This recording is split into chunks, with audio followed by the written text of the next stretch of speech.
xuyên qua lớp sương mù đặc quánh và bóng tối ngột ngạt dưới những tán lá khổng lồ rộng hàng mét, nơi ánh mặt trời chỉ còn là những vệt sáng thoi thóp rách nát. Một nhịp thở trĩu nặng vang lên.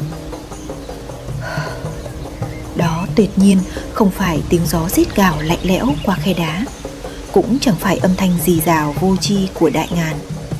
Đó là hơi thở rợn người của một sinh vật nặng hơn 2 tạ, một khối cơ bắp sống động đang găm mánh nhìn vào bạn từ phía sau những gốc cây cổ thụ ngàn năm tuổi.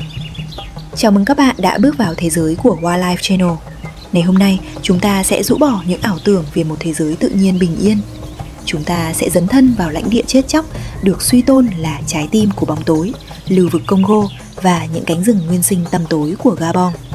Nơi đây lằn ranh giữa sự sống và cái chết mỏng manh như một nhịp thở, và loài người rốt cuộc chỉ là những vị khách không mời mà đến, đi lạc trong một mê cung xanh vĩ đại. Trước khi trầm mình vào chuyến hành trình rình rập đầy hiểm nguy này, nếu bạn mang trong mình dòng máu si mê linh hồn của thế giới hoang dã, hãy ấn nút đăng ký và bật chuông thông báo để không bỏ lỡ bất cứ cuộc viễn chinh nào cùng Wildlife Channel, vũ trụ hoang dã. Sự đồng hành của các bạn chính là ngọn lửa nhen nhóm động lực để chúng tôi tiếp tục cắm cờ tại những vùng đất bị lãng quên. Còn ngay lúc này, hãy ghìm chặt hơi thở, bởi chúng ta đang đặt chân lên lãnh địa của những vị vua không ngai. Nói đến Trung Phi, hình ảnh đập vào tâm trí nhân loại đầu tiên chính là bóng dáng oai linh của loài khỉ đột. Nhưng để hiểu thấu được bản chất thực sự của chúng, ta phải nhìn sâu vào đôi mắt nâu đầy u uẩn của những con khỉ đột vùng đồng bằng phía Tây tại Gabon. Đây không đơn thuần là những sinh vật có sức mạnh vô song, với đôi tay thừa sức xé toạc các lớp vỏ cây cứng cáp nhất chỉ bằng một cú vung nhẹ nhàng. Ẩn sau lớp vỏ bọc thô ráp ấy, chúng là những kỹ sư sinh thái cẩn mẫn và lặng lẽ nhất hành tinh. Một con gorilla lưng bạc trưởng thành là hiện thân hoàn mỹ của một sự điềm tĩnh uy nghi. Chúng vứt bỏ phần lớn thời gian trong ngày để lầm lũy băng qua các trảng rừng, nghiền nát hàng chục kg thực vật.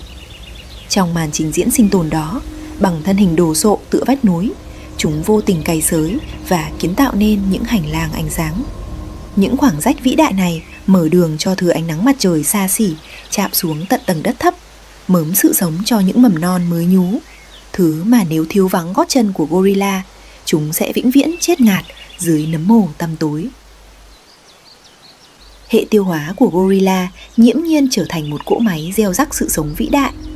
Tồn tại những loài cây quý hiếm tại Congo mà hạt giống của chúng đã bị tạo hóa đặt ra một thử thách khắc nghiệt.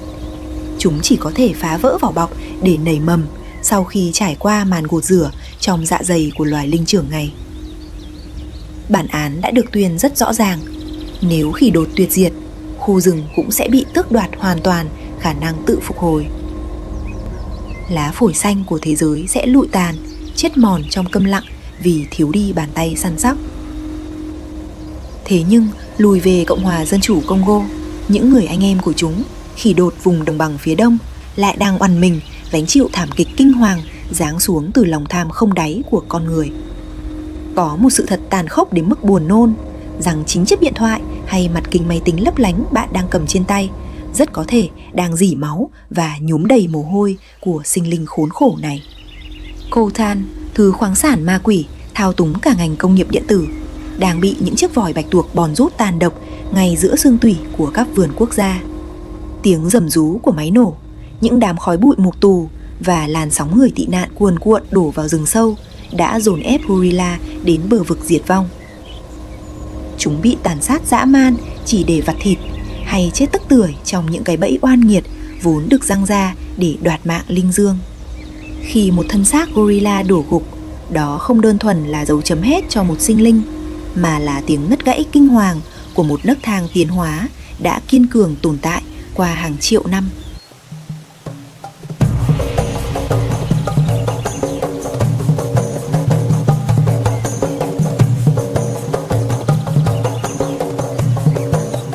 Rơi mắc khỏi sự trầm mặc uy quyền của gorilla, ta lập tức bị cuốn phăng vào vòng xoáy ồn ào đầy những toan tính mưu mô của loài tinh tinh.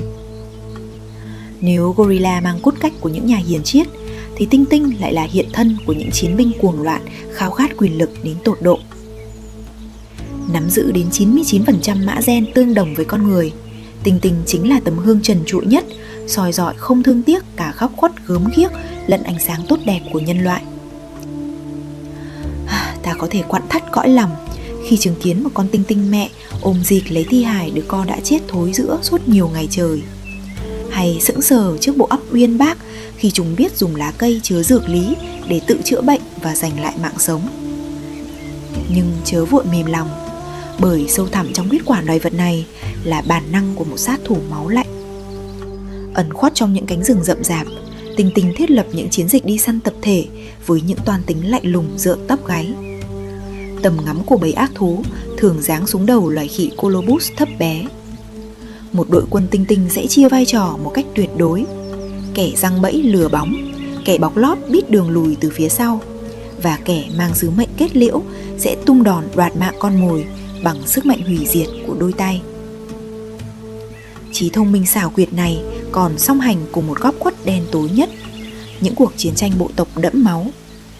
Ngoại trừ con người, tinh tinh là loài duy nhất biết xua quân, tiến hành những cuộc đột kích sát phạt đồng loại không gớm tay, chỉ để tranh đoạt lãnh thổ hoặc thâu tóm nguồn thức ăn. Nhìn thẳng vào mắt chúng, ta chợt rùng mình thấy lại chính hình bóng của tổ tiên mình trong quá khứ cuồng bạo, ma mãnh nhưng cũng dạt dào nhân tính. Mối liên kết giữa con người và tinh tinh đang mỏng manh như ngàn cân treo sợi tóc khi ranh giới sinh tồn bị cày nát bởi nạn phá rừng. Bị tước đoạt lối thoát, tinh tinh bị ép phải va chạm với thế giới loài người, và từ vết nứt oan trái đó, những đại dịch đoạt nạn kinh hoàng như Ebola bắt đầu gieo rắc sự hủy diệt. Đó không chỉ là khúc bi ca đẫm nước mắt của riêng chúng, mà là bản án đanh thép giáng xuống đầu nhân loại vì thói ngạo mạn chà đạp lên quy luật của tự nhiên. Khoét sâu hơn vào nội tạng của rừng già Gabon, nếu bạn chợt rùng mình trước tiếng gầm rú man dại như một cơn bão tố đang càn quét, hãy cẩn thận, quân đoàn khỉ đầu chó Baboon đã xuất trận. Ở nơi rừng thiêng nước độc này, chúng cự tuyệt lối sống đơn độc. Một siêu đàn có thể phình to tới hơn 800 cá thể, dệt nên một mạng lưới cấu trúc xã hội kỷ luật thép và phân tầng hà khắc bậc nhất hành tinh. Chìm trong đám đông cuồng loạn ấy, định mệnh của cả bầy bị trói chặt vào móng vuốt của kẻ dẫn đầu. Những gã đực đầu đàn lăm lăm cặp răng nanh bút lạnh, dài vượt mặt cả báo hoa mai, luôn ngạo nghễ đứng mũi chịu sào để bảo vệ lãnh địa trước bất cứ kẻ nào dám bén mảng. Chính sự hiện diện bạo chúa của chúng lại là lưỡi gươm kiểm soát quần thể bò sát và côn trùng, ép tầng thấp của rừng phải ngoan ngoãn nằm trong khuôn khổ của sự cân bằng sinh học.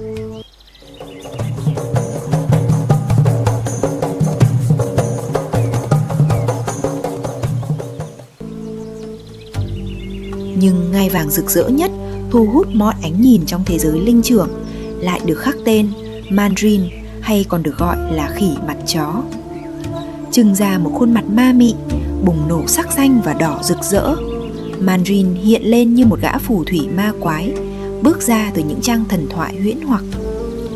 Giữa cái dạ dày tăm tối của rừng rậm, những vệt màu quái đản này tuyệt đối không phải thứ son phấn tô vẽ vô hồn.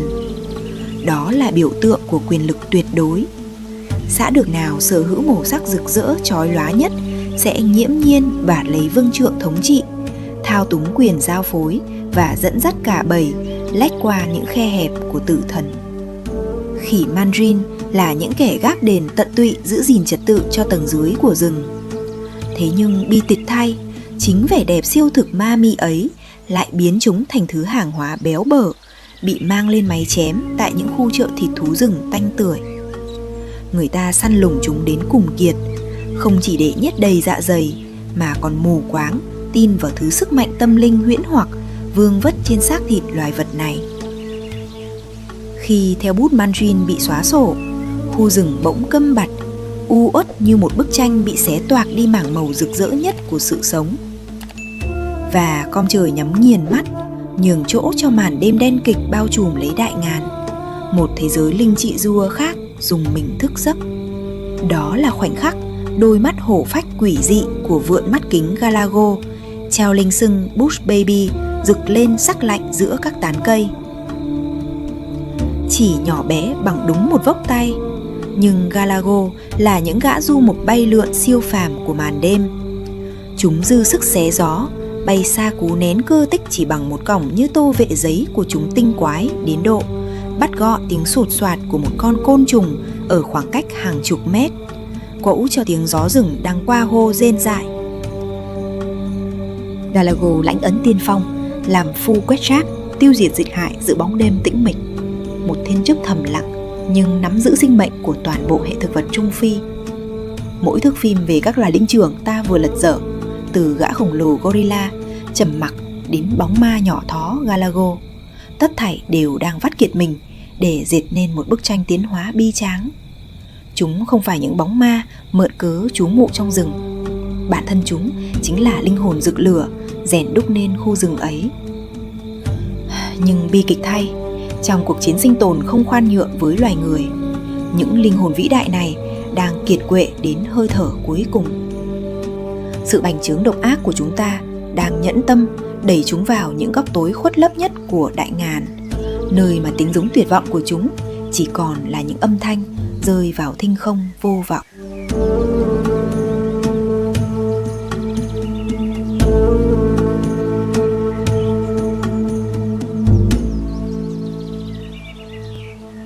Khi những tiếng thét xé lòng của bầy linh trưởng trên tán cây chọc trời bị bóng đêm nuốt chửng vào thinh không lặng ngắt, đó là lúc chúng ta phải buông bỏ sự bảo bọc của ánh sáng mặt trời để trượt sâu xuống tầng đáy của đại ngàn tăm tối.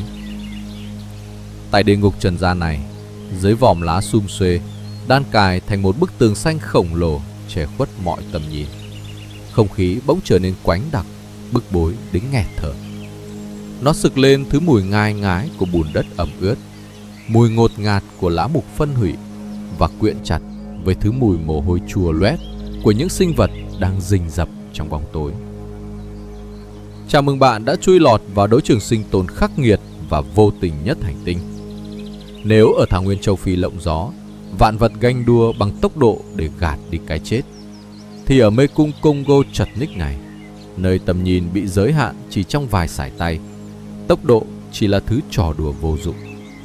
Định mệnh của sự sống và cái chết ở đây bị thao túng bởi khả năng ngụy trang hoàn hảo, thính giác ma quỷ và sự xảo trá tột độ. Loài vật nắm giữ chìa khóa sinh tử định hình nên toàn bộ kết cấu của khu rừng tăm tối này. Không ai khác, chính là cỗ xe tăng bọc thép mang tên voi rừng châu Phi. Đừng dại dột bởi móc hình ảnh của những gã voi đồng cỏ oai phong với cặp ngà cong vút ra để làm thước đo. Voi rừng Congo là sản phẩm tiến hóa hoàn hảo, sinh ra để chinh phục sự chật hẹp cùng cực. Chúng lùn hơn gã anh em vùng thảo nguyên cả 1 mét, mang đôi tai rụt dạ tròn trịa và thứ vũ khí tối thượng, cặp ngà thon dài, bút lạnh như thép, đâm cắm thẳng đứng xuống mặt đất. Thiết kế cơ học tàn nhẫn này là mũi khoan hoàn hảo, giúp chúng húc toạc mọi bụi gai, xé nát lớp dây leo nhằng nhịt bủa vây mà không bao giờ bị trói chân. Bị tước đoạt thị giác trong hầm ngục tối tăm, voi rừng trò chuyện qua những đợt sóng ngầm hạ âm đủ sức làm rung chấn cả mặt đất. Thứ âm thanh trầm đục dội ở dải tần số cực thấp, xé toạc rừng rậm rạp, xuyên thẳng hàng chục km đi vào cõi hư vô mà thính giác của con người vĩnh viễn không thể nắm bắt. Chúng lướt đi vô hình như những bóng ma khổng lồ, câm lặng và chết chóc. Tuy nhiên, sức mạnh to lớn nhất của voi rừng lại ẩn giấu bên trong cái dạ dày vĩ đại của nó. Trải qua cơn đói cồn cào, chúng điên cuồng bẻ gãy, quật đổ và nghiền nát mọi thân cây nhỏ mang mật độ carbon yếu ớt. Bản năng tàn phá bạo chúa này chớ trêu thay lại là lưỡi cày dọn sạch không gian, dâng hiến khoảng không cho những cây gỗ cứng kiêu hãnh vươn cao, nuốt chửng hàng triệu tấn CO2 để cứu rỗi trái đất. Kinh ngạc hơn, dạ dày của gã khổng lồ này lại đóng vai trò là một trạm luân chuyển hạt giống vô giá. Có những thứ quả rừng mang lớp vỏ thép kiên cố, chỉ khi bị chà đạp tơi bời dưới lớp dịch vị axit đậm đặc của voi và bài tiết rải rác ra xa hàng chục dặm xen lẫn đống phân giàu dinh dưỡng, chúng mới giành giật được cơ hội tái sinh mầm sống. Nhưng hỡi ôi, vị thần gác rừng linh thiêng này đang ngã gục rầm rĩ dưới họng súng tanh mùi máu của lũ săn trộm ác nhân. Bị dồn vào chân tường trong không gian ngột ngạt, voi rừng hóa điên thành cỗ máy giết chóc manh động, sẵn sàng đạp nát bấy mọi kẻ cản đường. Nhưng sự thịnh nộ tuyệt vọng ấy không thể che chở chúng khỏi trận mưa đạn xé nát da thịt bủa vây từ mọi phía. Khối ngà voi rừng cứng như đá tảng, đặc quánh hơn hẳn ngà voi đồng cỏ, đã biến nó thành món hàng xa xỉ nhuốm máu, bị săn lùng điên dại trên thị trường chợ đen, kéo theo thảm cảnh diệt vong, cướp đi sinh mạng của hơn 80% quân thể chỉ trong cái chớp mắt của vài thập kỷ. Lết những bước chân nặng nề men theo các con đường mòn bùn lầy nhão nhoẹt do voi rừng cày xới, biết đâu bạn sẽ va phải một ảo ảnh quang học, một sinh vật quái đản đến độ giới trí thức châu Âu từng cười khẩy cho rằng nó chỉ là trò lừa đảo hoang đường. Okapi, hay còn gọi là hươu đùi vằn, ẩn mình sâu thẳm dưới rốn rừng Ituri thuộc Cộng hòa Dân chủ Congo. Loài Okapi mang nhân dạng chắp vá của một con hươu cao cổ bị nguyền rủa thu nhỏ, nhưng đôi chân gầy guộc và phần mông lại bị rạch những đường sọc trắng đen ma quái của loài ngựa vằn. Dưới con mắt của người thường, sự pha tạp này thật lố bịch đến thảm hại. Nhưng dưới con mắt sắc lạnh của đấng tạo hóa, đây là đỉnh cao tuyệt đối của nghệ thuật tàng hình. Lớp sọc vằn vện ấy sinh ra hiệu ứng phá vỡ hình khối, biến xác thịt của loài Okapi tan chảy hoàn toàn vào những vệt sáng chói lóa và bóng râm ma mị rơi rớt xuyên qua tán lá. Kẻ thù của chúng sẽ mù lòa, không tài nào định hình nổi đâu là đầu, đâu là đuôi của bóng ma này. Sự biến dị của Okapi để thích nghi với rừng rậm còn thăng hoa đến độ quái gở qua chiếc lưỡi của chúng. Mang trên mình chiếc lưỡi xanh đen tựa xác chết, vươn dài 30 cm với búi cơ bắp cuồn cuộn, Okapi có thể siết chặt và lột trần mọi chiếc lá trên một cành cây đầy gai góc sắc nhọn chỉ bằng một cú giật nảy lửa. Rùng rợn hơn, chiếc lưỡi ngoại cỡ ấy còn đủ sức chọc sâu vào đôi tai khổng lồ tựa radar, vét sạch mọi cặn bã bùn đất và côn trùng rúc rỉa để duy trì một thính giác sắc sảo đến cực đoan. Chúng sống thu mình trong một sự cảnh giác tột độ, lẩn khuất, cô độc và cự tuyệt hoàn toàn mọi giao liên với thế giới phàm trần. Nhưng số phận thật trớ trêu, tấm áo tàng hình hoàn hảo do tạo hóa ban tặng lại bị bóc trần hèn hạ trước hàm răng sắt thép của những chiếc máy xúc đang gầm rú móc ruột đất đai để vơ vét vàng và kim cương. Môi trường sống của Okapi đang bị bóp nghẹt từng giây, lùa chúng lùi sâu vào cái chết mòn, vĩnh viễn không ngày vãn hồi. Nhưng chớ dại dột mất cảnh giác. Trong khi nhãn cầu của bạn đang dán chặt vào ảo ảnh Okapi, ngay trên cành cây cao cách đỉnh đầu vỏn vẹn vài thước, một đôi mắt vàng hổ phách đặc quánh tử khí đang trừng trừng dán chặt xuống con mồi. Đó là báo hoa mai châu Phi, chúa tể không ngai, hiện thân của cái chết tại tầng rừng thấp. Rũ bỏ nhân dạng của loài báo hoa mai thanh thoát lướt trên thảo nguyên rực nắng, báo hoa mai rừng Congo tự có ép cơ thể thành một khối cơ bắp săn chắc, tứ chi rút ngắn lại và cuồn cuộn sức mạnh đáng sợ, chu cấp cho chúng năng lực trườn lách qua những lớp bụi rậm với một sự câm lặng tuyệt đối, dẻo dắt kinh hoàng. Tấm hoàng bào đốm hoa mai của chúng ở chốn ngục tù này thường ngả màu xám xịt sẫm tối. Thậm chí hố đen này còn là lò ấp sinh ra những bóng ma báo đen, Black Panther, mang tỷ lệ đột biến hắc tố kịch trần, cho phép chúng hòa tan hoàn hảo làm một với màn đêm đặc quánh. Kỹ năng đoạt mạng của báo hoa mai Congo là một trường phái nghệ thuật kết tinh từ sự tàn độc máu lạnh và sự kiên nhẫn lì lợm. Chúng tuyệt nhiên không chạy đua, điên cuồng rượt đuổi trong một hầm rừng rậm rạp chằng chịt rễ cây và bẫy dây leo, chẳng khác nào hành động tự sát ngu ngốc. Ngược lại, chúng bám dính như keo lên những chạc cây cổ thụ, hóa đá trực chờ một con linh dương hay lợn rừng ngây thơ lọt vào tử địa. Khi đồng hồ sinh tử điểm nhịp thực sự vén màn, lọt thỏm trong khu rừng nhan nhản những bóng ma thèm khát ăn xác thối, Để bảo toàn chiến lợi phẩm đẫm máu, con báo hoa mai phải ngoạm chặt yết hầu một cái xác vĩ đại nặng gấp 2, gấp 3 lần trọng lượng cơ thể nó.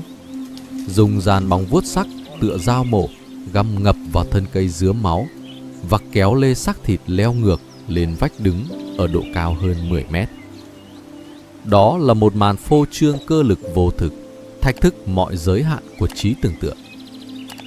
Đối với các bộ tộc bản địa Gabon, báo hoa mai là hiện thân thần thánh của những chiến binh bất tử.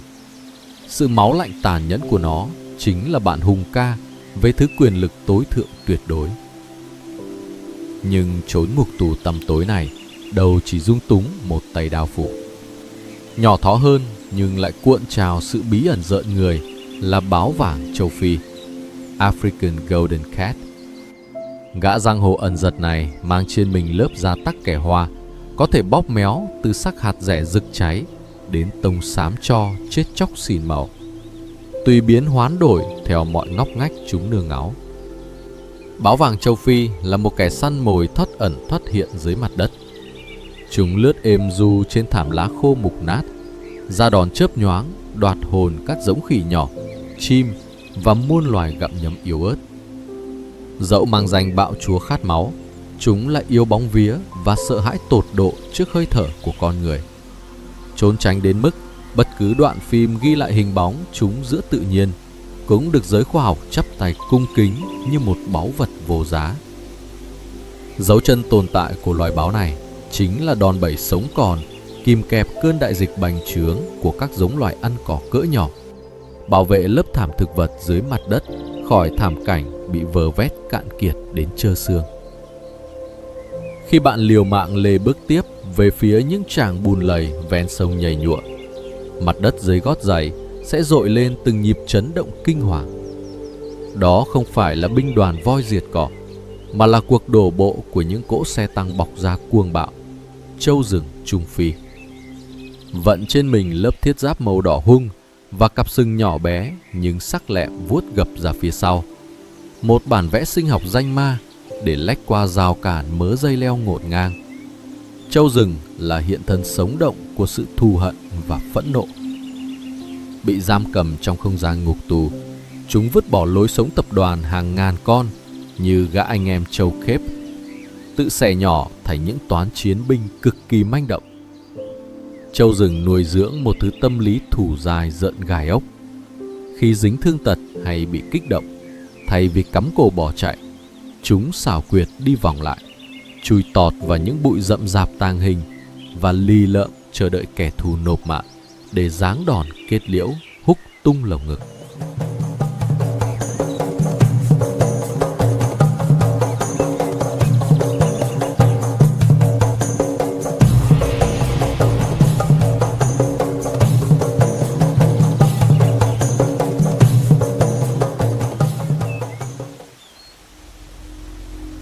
Trườn lại gần khu vực đầm lầy tăm tối, lẩn khuất ma mị giữa những thân dương xỉ khổng lồ oằn mình, là dáng dấp kiêu hãnh vương giả của Bongo, giống linh dương vĩ đại và lộng lẫy bậc nhất của rừng rậm. Choàng lên tấm ngựa bào sắc hạt rẻ rực cháy bị chém ngang dọc bởi 10 đến 15 vạch trắng buốt dọc sườn. Linh dương Bongo hệt như một phép thuật đánh lừa thị giác ảo diệu, bất động giữa những tia nắng thoi thóp rơi rớt bần tiện. Lớp ngụy trang vạch trắng ấy đánh đập tàn nhẫn vào thị giác của bọn săn mồi, khiến thể xác chúng bốc hơi không dấu vết vào hư vô hậu cảnh. Dẫu phải vác trên đầu cặp sừng xoắn ốc thô kệch nặng nề, linh dương Bongo lại tinh quái ngửa gập cổ ra sau, găm chặt sừng sát lưng để xé gió lao dàn dạt qua mớ tàn lá rậm rạp, dũng mãnh như một mũi tên xé nát không trung. Và điểm tận cùng, khi dòng sông Congo đục ngầu cuồn cuộn réo gọi, sự câm lặng quỷ dị của đầm lầy bỗng chốc bị xé toạc rách nát bởi tiếng ngáp vĩ đại, phô diễn những lưỡi dao răng nanh tàn độc dài đến nửa mét của gã bạo chúa Hà Mã Rừng. Đừng lầm tưởng chúng chỉ là những khúc gỗ trôi dạt êm ả lười biếng. Nắm giữ lực ép quái vật 2000 psi, thừa sức nhai nát bấy một chiếc thuyền độc mộc, Hà Mã là cỗ máy gặt sinh mạng loài người nhiều nhất tại vùng cấm địa này.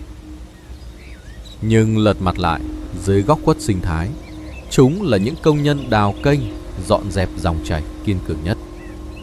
Nhờ màn cây ải hung bạo dẫm bẹp mọi loại cỏ dại, chúng vạch ra những kênh rạch tự nhiên lưu thông, mở đường máu cho cá và các giống thủy sinh sinh sôi nảy nở, đắp bồi nguồn sống. Và rồi, ngay tại bờ vực đầm lầy tử địa đó, đứng bất động, cầm nín như một pho tượng đá bị nguyền rủa bởi bánh xe thời gian, là sự xuất hiện của cò mỏ dày Shoebill.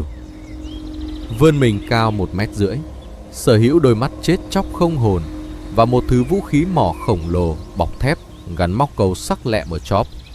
Gã sát thủ này hệt như hiện thân của một loài khủng long bay tàn độc còn sót lại từ thời tiền sử. Cò mỏ dày là vị thần của nghệ thuật phục kích đẫm máu. Nó đủ sức chôn chặt xác thịt dưới lớp bùn lầy, bất động dẫu chỉ là một cái chớp mắt, nín bặt nhịp thở suốt nhiều giờ liền trong một sự kiên nhẫn đáng sợ.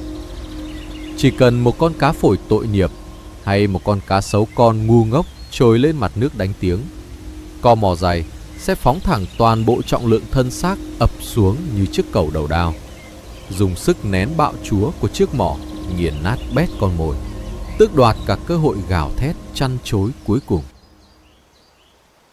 Âm thanh lạch cạch gõ nhịp khô khốc từ chiếc mỏ ấy dội vàng như tiếng súng máy tử thần nổ rền giữa rừng hoang, gieo rắc nỗi kinh hoàng tột độ cho người bản xứ và tát thẳng vào mặt chúng ta một lời nhắc nhở sắc bén về uy lực hoang dại chưa từng bị khuất phục của thiên nhiên.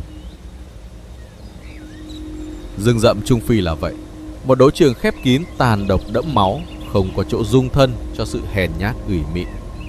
Mọi cá thể phơi mình ở đây, từ những gã khổng lồ lầm lì đến bọn sát thủ ẩn thân vô hình, thảy đều phải rèn giũa sinh mệnh đến mức cực đoan tàn nhẫn nhất, chỉ để giành giật một nhịp thở thoi thóp. Nhưng sức mạnh siêu phàm của tiến hóa ấy lại đang giãy giụa bất lực và quỳ gối trước lòng tham không đáy gớm ghiếc của loài người. Khi nhãn quang chúng ta ngước đi khỏi bóng tối ngục tù của đại ngàn, thứ câu hỏi ám ảnh gặm nhấm tâm can nhất không phải là chúng ta sẽ khám phá thêm bao nhiêu giống loài sinh vật mới mẻ, mà là rốt cuộc chúng ta sẽ còn lại thứ gì cầm nắm trên tay khi tiếng gầm giống vĩ đại của những bậc đế vương ngày vĩnh viễn hóa thành cát bụi rỗng tếch. Khi bóng dáng oai linh của những gã khổng lồ đã bị màn sương đục ngầu nuốt trọn không dấu vết, và tiếng gầm rền của những sát thủ thú săn mồi cỡ lớn chìm khuất lịm tắt giữa cõi thâm u của đại ngàn, bạn chớ dại dột thở phào lầm tưởng rằng khu rừng đã chìm vào giấc ngủ an bình. Ngược lại, đây mới chính là thời khắc tử thần bắt đầu điểm danh, ép bạn phải dùng mình nín thở trên từng mm bước chân. Hãy đục sâu ánh nhìn xuống tầng lá mục đang giãy giụa phân hủy thối rữa dưới mũi gót giày của bạn. Nếu đầu tử của bạn vô tình chạm phải một hoa văn kỳ lạ, gồm những hình tam giác và hình thoi đan xen hoàn hảo đến khó tin, hãy chôn chân tại chỗ. Đó tuyệt đối không phải nét cọ kiệt tác vô hại của đấng tạo hóa phết lên mặt đất, mà là hiện thân lạnh buốt của lưỡi hái tử thần, rắn lục Gabun. Rũ bỏ thói ngông cuồng rượt đuổi hay phô trương sức mạnh bắp thịt nhạt nhẽo của các loài rắn thông thường, rắn lục Gabun vươn lên thành đỉnh cao tuyệt luân của trường phái ám sát phục kích. Khoác lên mình khối thân xác ục ịch nặng nề bậc nhất trong thế giới rắn lục, đội chiếc đầu to bè vát nhọn tựa một mũi giáo. Chúng sinh ra dường như chỉ để sắm vai những hòn đá bất động cầm nín. Chúng lì lợm chôn xác dưới lớp thảm lá khô mục nát, ròng rã suốt nhiều tuần lễ đằng đẵng, hạ nhịp tim xuống mức thấp nhất như thể đã chết, không màng một cái chớp mắt tuyệt diệt mọi tiếng động. Lớp vỏ tàng hình của chúng ma quái đến độ ngay cả những con linh dương thần tinh nhạy bén tột đỉnh cũng có thể xui xẻo đạp thẳng lên đầu chúng mà không hay biết. Và chỉ cần khoảnh khắc đoạt hồn ấy châm ngòi, một tấn thảm kịch đẫm máu chớp nhoáng lập tức bùng xõa. Rắn lục Gabun kiêu hãnh cất giữ bộ răng nanh vĩ đại nhất địa cầu, vươn dài bạo chúa hơn 5 cm. Chúng khước từ thói quen đớp cắn rồi vội vàng buông nhả yếu hèn như đám rắn độc tầm thường. Chúng bật tung lên như một chiếc lò xo chết chóc bị nén chặt đến cực hạn, đóng sập hai lưỡi kiếm răng nanh vĩ đại, đâm xuyên thấu tận xương tủy con mồi, và tàn bạo bơm phễu một lượng nọc độc hoại tử khổng lồ không lối thoát. Vỏn vẹn trong vài phút thoi thóp, thứ kịch độc ác liệt sẽ cày nát toàn bộ hệ thống tế bào, nấu chảy các mô cơ rắn chắc, hóa thành một vũng chất lỏng nhầy nhụa tan giữa từ trong ra ngoài. Cú đớp đoạt hồn của rắn lục Gabun không chỉ dâng tặng cái chết, mà là bản án tra tấn lột da xẻ thịt đau đớn đến tột cùng. Nhưng hố đen tử thần này đâu chỉ lấy nọc độc làm thứ vũ khí đích đoạt. Lần mò theo những con suối cạn tĩnh mịch đặc quánh tử khí, chôn thân dưới những khúc gỗ mục nát, vắt mình vất vưởng qua dòng nước đen ngòm, là lãnh địa ngai vàng của bạo chúa cá sấu lùn hoang dã. Xóa sổ ngay hình ảnh gã khổng lồ cá sấu sông Nin dài 6 mét để hão huyền đo lường chúng. Để ngoan cường giành giật sự sống trong không gian ngục tù chật hẹp, bóp nghẹt ánh sáng, cá sấu lùn đã tàn nhẫn gọt giũa thể xác, ép mình lùn tịt xuống vỏn vẹn mét rưỡi. Tuy nhiên, sự thu mình quái gở ấy lại được đền đáp bằng bộ áo giáp bọc thép bất khả chiến bại, kiên cố nhất nhì trong gia tộc nhà cá sấu. Phủ kín toàn thân, từ sống lưng gồ ghề, vòng cổ đến vạt bụng dưới, đều được đúc đặc bởi những lớp vảy sừng cứng tựa đá tảng. Ánh đèn bóng chết chóc, thứ thiết giáp cự tuyệt vô hiệu hóa mọi cú đớp chí mạng của báo hoa mai, hay những cú dẫm đạp điên dại của gã cuồng trâu rừng. Chúng là những sát thủ câm lặng, trôi dạt lập lờ dưới mặt nước vẩn đục hôi tanh, chừa lại duy nhất cặp mắt xám ngắt vô hồn, chọc thủng màn xương, sẵn sàng tung ra cú đớp xé toạc hàm nhai đứt lìa bất cứ con ếch, loài cá hay sinh vật còn con nào lơ đễnh gục đầu uống nước. Thế nhưng kẻ thực sự ngồi chễm trệ trên ngai vàng cai trị đại ngàn chết chóc này lại trớ trêu thay, không hề sở hữu nọc độc hoại tử, không màng hàm răng sắc nhọn, và thậm chí đốn mạt hơn là không hề tồn tại xương sống. Hoàng đế thực sự đè bẹp cả rừng rậm Trung Phi là một cơn lũ tử thần màu đen quánh đặc mang tên Kiến quân đội Siafu. Cố gắng cắn răng mà mường tượng một binh đoàn kiến lang thang vô tổ, cuộn trào sức mạnh của hơn 50 triệu chiến binh mù loà tuyệt đối, bò lê bò lết cuồn cuộn qua rừng như một dòng sông nham thạch nhầy nhụa nặn bằng da và thịt. Chúng thiết lập đường dây giao liên và hoa tiêu bằng thứ ám hiệu hóa học tà thuật pheromone, bện thành một mạng lưới vô tuyến rùng rợn phức tạp hơn bất kỳ siêu máy tính nào. Bất cứ khi nào cơn đại hồng thủy đen ngòm này ập tới, khu rừng lập tức lao thẳng xuống địa ngục của sự hoảng loạn tột cùng. Chắc chắn không một con vật nào, kể cả những gã bọ hung khổng lồ bọc giáp, lũ chăn đá châu Phi đang cuộn mình say rất nồng, hay dẫu cho là những bạo chúa voi rừng hoặc sát thủ báo hoa mai, lại dại dột to gan ngáng đường tử thần. Bộ kim ngoạm của kiên lính Siafu man dợ đến mức một khi chúng đã đâm ngập ngàm cắn vào da thịt, bạn vĩnh viễn không thể kéo bật chúng ra. Thân xác gầy guộc của chúng thà đứt làm đôi, chứ đôi hàm tử thần tuyệt đối không nhả khớp. Binh đoàn kiến quét qua, găm vào mắt chúng ta một vùng đất bị lột sạch nhẵn nhụi, chùi bóng mọi tàn tích có thể nhai nuốt, trở lại phơi sương những bộ xương trắng hiếu ám ảnh. Nhưng dọi lăng kính vĩ mô, cơn lũ ma quỷ tàn độc này lại sắm vai chiếc chổi thần kỳ vĩ đại nhất của đấng tự nhiên, nhai sạch bách xác chết thối rữa, cày lật tung bề mặt mặt đất và ép vòng quay luân hồi sinh tử của hệ sinh thái phải điên cuồng khởi động. Xuyên qua chuỗi hành trình từ mỏm tán cây cao nhất nơi bầy linh trưởng gào thét, trượt qua những cái bóng sát thủ tàng hình giằng bẫy giữa tầng trung và cắm thẳng xuống hố đen phân hủy tăm tối bẩn thỉu rúc dưới mặt đất, bạn hẳn đã thức tỉnh nhận ra chân lý. Rừng rậm Trung Phi tuyệt nhiên không phải một cái sở thú vùng vãi những bầy động vật vô tri. Lưu vực Congo là một quái thú thực thể sống vĩ đại khổng lồ, một sinh thể cuộn trào nhịp thở. Bất cứ một hạt mầm sinh linh nào rớt xuống đây, dẫu là đấng khỉ đột lưng bạc bạo chúa hay gã bọ cánh cứng vô cùng nhỏ bé, thảy đều hóa thân thành một tế bào thần kinh sắc nhọn, một mạch máu nóng hổi nuôi dưỡng vóc dáng cơ thể vĩ đại ấy. Chúng dính chặt lấy nhau bằng một khế ước tử thần lạnh lẽo, được viết bằng mực máu đứt ruột và sự tiến hóa tàn khốc qua hàng triệu năm đằng đẵng.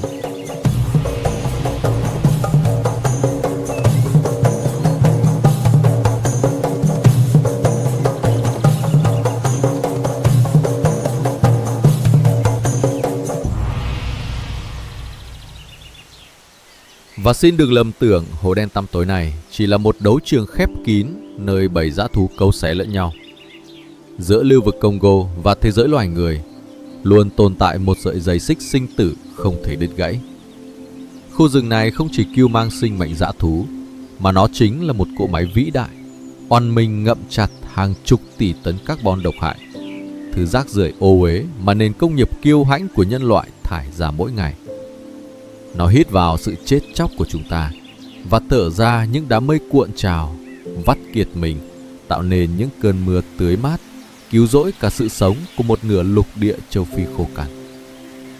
Nơi đây còn dung dưỡng hàng ngàn kỳ hoa dị thảo mọc lên từ lớp đất độc, giấu kín những phương thuốc bí truyền có thể cứu rỗi nhân loại khỏi bạo bệnh. Đổi lại, con người tàn độc đáp trả ân sủng ấy bằng những lưỡi cưa máy gầm rú xé nát tán rừng, những mũi khoan bạo chúa móc ruột đại ngàn. Và khi làn ranh cấm kỵ của tự nhiên bị chà đạp, cái giá phải trả là máu. Việc xẻ thịt rừng nguyên sinh không chỉ dồn đuổi các loài dã thú vào chân tường, mà còn mở toang cánh cửa địa ngục, giải phóng những siêu virus phong ấn dưới đáy rừng rậm như Ebola hay Marburg nhảy vọt sang con người, gieo rắc những đại dịch kinh hoàng càn quét nhân loại. Đó là một sự va chạm đẫm máu, tàn khốc và công bằng tuyệt đối. Chúng ta bức tử khu rừng, và khu rừng sẽ kéo tuột cả nền văn minh nhân loại xuống mổ sâu, chôn vùi cùng nó. Thế nhưng các bạn ạ, có cơ thể khổng lồ rực rỡ thiêng liêng ấy đang thoi thóp giãy giụa trước một đại dịch ung thư mưng mủ mang danh lòng tham vô đáy của giống loài nhân loại. Chúng ta đang xách dao mổ tàn nhẫn, rạch nát lồng ngực băm vằm lá phổi xanh của hành tinh này, đào huyệt chôn nó để dọn đường trải thảm cho những mỏ vàng phù phiếm, mỏ kim cương máu và vũ thiếc. Những làn đường nhựa xuyên rừng gạch ngang không dâng hiến thứ gì gọi là sự kết nối, mà chúng là những vết sẹo gớm ghiếc chằng chịt rạch nát thân thể, băm vằm chia cắt lãnh địa, và là thảm đỏ lót đường rước những nòng súng săn trộm tanh mùi máu tiến vào. Khi một cây cổ thụ ngàn năm than khóc đổ gục, khi gã bạo chúa voi rừng nấc lên chút hơi thở cuối cùng giã biệt, hay khi bóng dáng Okapi huyền diệu vĩnh viễn bốc hơi tan giữa vào cõi hư không xám xịt, chúng ta không đơn thuần là đánh rơi mất một chủng loài động vật. Khốn nạn thay, chúng ta đang tự tay cấu xé, vứt bỏ đi một mảng linh hồn rực rỡ nhất của chính bản thân mình. Rừng già Trung Phi đã đứng sừng sững từ thuở hồng hoang trước khi bước chân con người dẫm đạp lên trái đất. Nhưng liệu nó có kiên cường chống chọi để sinh tồn sau khi lũ loài người ngạo mạn rút lui để lại tàn tích hay không? Câu trả lời sinh tử ấy chỉ có thể giải mã bằng sự thức tỉnh xót xa của chính loài người chúng ta ngay ngày hôm nay. Cảm ơn các bạn đã liều mạng đồng hành cùng chúng tôi đào xới đến tận cùng gốc rễ của sự thật tàn khốc nghiệt ngã này. Nếu những khung hình nhuốm máu và trang sử thi bi tráng ngày hôm nay đủ sức cứa một nhát cắt sắc lẹm vào nhịp đập nơi trái tim bạn, đừng ngần ngại nhấn like, chia sẻ đoạn video lan tỏa, và đặc biệt hãy dập thẳng vào nút đăng ký kênh với Kiếp LC Vũ trụ Hoang dã. Để lại dòng bình luận phơi bày cảm xúc ngay bên dưới, nói cho chúng tôi hay bóng ma loài vật nào trỗi dậy từ mê cung xanh thẳm này đã khắc lại trong bạn một nỗi ám ảnh gặm nhấm kinh hoàng nhất. Xin chào và hẹn ngày tái ngộ tại những đấu trường viễn trình khốc liệt kế tiếp, nơi chúng ta sẽ chạm tay vào tận cùng ranh giới của thế giới hoang dã.